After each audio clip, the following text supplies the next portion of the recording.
Every great day on board starts with fresh air. Here's how to install AIRLOCK One in under 10 minutes. Step 1. Prep. Installing it is simple. Before you start, make sure to disconnect power from your AC unit. Take the device out of the box. It includes self-drilling screws and a magnetic mounting plate. Step 2.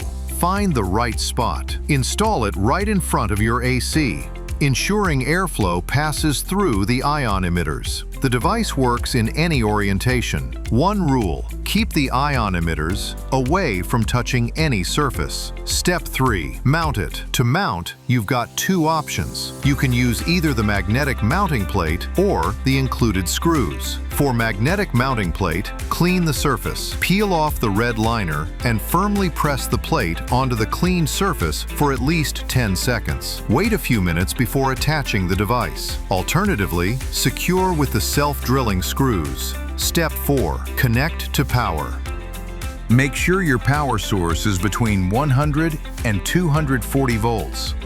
In 110-volt systems, connect the red wire to live and the black wire to neutral. In 220-volt systems, connect the red wire to L1 and the black wire to L2. You can also wire it directly to your fan's power source. Step 5. Turn on the power supply. You'll see a steady purple LED light confirming proper operation. Your AIRLOCK One is now ready to eliminate smells and greatly improve your boat's air quality. Questions? We're here to help. Visit airlockusa.com to contact our support team.